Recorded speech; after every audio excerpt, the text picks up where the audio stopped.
Nous sommes partis pour la correction des problèmes. Je vais commencer par le dernier, parce que j'ai préparé, c'est plus simple pour moi. Donc l'énoncé C. Alors il y a Jérémy, il y a Franck, et il y a la sœur de Jérémy. Voilà comment je vous propose la correction. Regardez, je vous ai mis ici 3 petits bonhommes, Jérémy, la sœur, Franck. Au départ, sans lire le texte, je les ai fait de la même taille. Maintenant, je lis le texte. Jérémy mesure 2 fois la taille de sa sœur. Donc, Jérémy est 2 fois plus grand que sa sœur. Allez, on va diminuer la sœur. Voilà, c'est à peu près, oui, on va dire que c'est 2 fois, d'accord ? Qui mesure 78 cm. Proposition relative, qui mesure ? Qui est-ce qui mesure ? C'est la sœur. Donc voilà un petit renseignement que je peux noter. 78 cm, c'est la sœur. Et je sais que Jérémy mesure 2 fois cette taille. Donc, Jérémy fait 2 fois 78. 78 plus 78, ce qui fait 1 mètre 56 ou 156 cm. D'accord ? Voilà. Ensuite, Franck, lui, qu'est-ce qu'on apprend sur Franck ? Franck mesure 17 cm de plus que Jérémy. Donc, qu'est-ce que je vais faire ? Franck, regardez, je vais le grandir un peu. Il est un peu plus grand que Jérémy. Il est plus grand de 17 cm. Donc, il fait 156 cm plus 17. Je vais mettre la réponse au-dessus de sa tête. C'est donc bien Franck. Et cela fait 1 mètre et 73 cm. Je mets non, il n'est pas obligé de mettre centimètres, on l'a déjà dit. Voilà. Et ça, donc, c'est notre Franck. Voilà la correction du problème. Je vous laisse corriger la réponse. Vous avez donc l'explication, c'est le plus important, ici. Vous pouvez faire pause si vous voulez reprendre, revoir tranquillement. Alors, l'énoncé B. Alors là, je vous ai fait un petit schéma aussi, un petit dessin pour comprendre le texte. Il fallait surtout bien comprendre le texte, qui n'était pas si évident que cela. Alors, une armoire. Là, je vous ai trouvé une belle armoire. Les rayons. Alors, les rayons, ce sont les planches, en fait, sur lesquelles vous allez poser des livres, par exemple. Ces rayons sont séparés par une hauteur de 50 cm. Ça correspond au trait rouge. Il y a 50 cm d'écart entre les deux pour ranger vos cahiers, vos livres, etc. Sur ces rayons, peu importe lequel, on empile 6 paquets de cahiers. Alors là, les petits trucs bleus, là, ça représente un paquet de cahiers, 2 paquets de cahiers, 3 paquets de cahiers, etc. jusqu'à 6. Et la question, c'est combien je vais pouvoir en mettre les uns sur les autres ? Est-ce que je vais pouvoir aller jusqu'à toucher l'étagère qui est au-dessus ? Alors, chaque paquet contient 25 cahiers. D'accord, donc je commence. Je mets là. 25 cahiers. Chaque cahier a une épaisseur de 3 mm. Chaque cahier.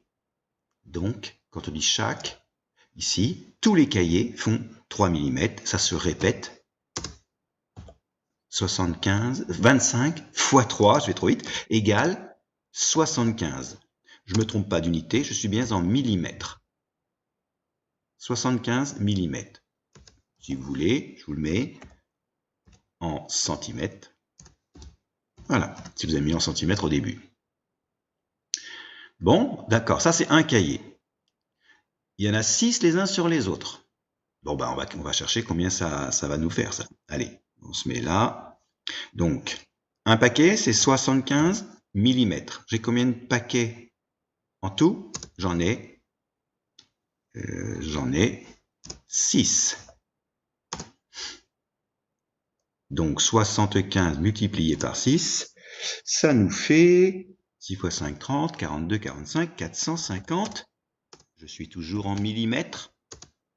Si vous avez mis en centimètres, vous avez 45 centimètres. Et c'est bien de mettre en centimètres. La raison, c'est parce que dans le texte, vous voyez, vous aviez des centimètres. Donc vous auriez pu tout transformer au début en centimètres. D'accord, donc nos 6 paquets, si on avait mis 6 paquets, ça ferait 45 cm de hauteur. Bon, ça va, j'ai 50 cm d'écartement, donc je peux mettre, mais 6 paquets. La question c'est, est-ce que je peux empiler un paquet supplémentaire en plus? Un de plus. Faisons le calcul pour voir. Allez, j'en mets un de plus. Je mets maintenant en centimètres. 45 cm. Je mets un paquet de plus. Un paquet de plus, c'est la première ligne, c'est 7,5 égale. Si vous faites addition, ça fait 52,5 cm. Est-ce que je peux le mettre? Oui ou non? La réponse est non, puisque votre hauteur est de 50 entre les deux. Donc ça passe pas. Hein. Voilà la correction de ce problème. Vous ne pouvez pas empiler un paquet supplémentaire. Vous pouvez faire pause pour reprendre, regarder à nouveau.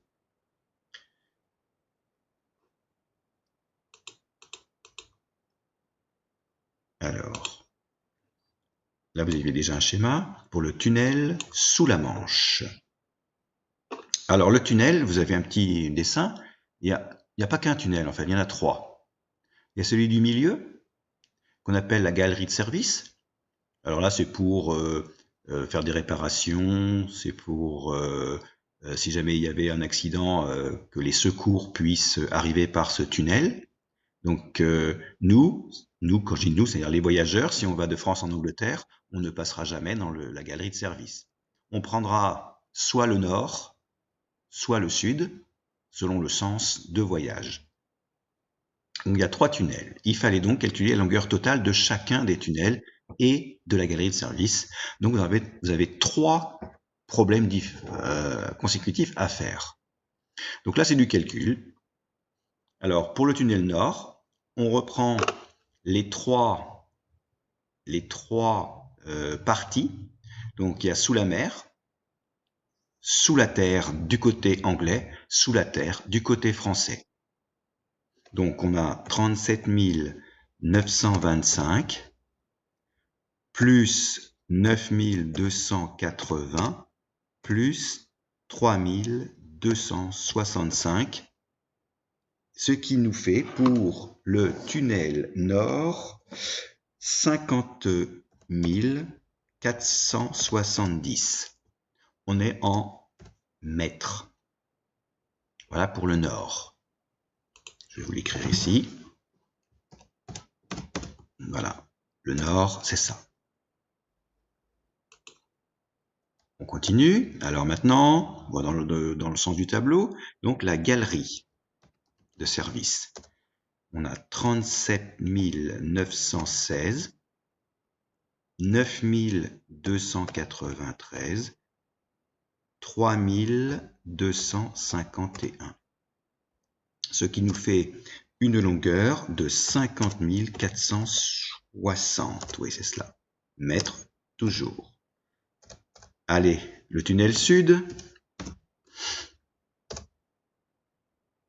37 925, plus la partie sous la terre en Angleterre, 9 278, plus 3 277, ce qui nous fait 50 480 mètres. On peut mettre en kilomètres, ça fait dans les 50 km pour chacun des tunnels. Et vous remarquez qu'ils sont presque de la même longueur, ce qui est normal, à 10 mètres près. Voilà pour la correction de ces problèmes. Allez, je vous dis à bientôt.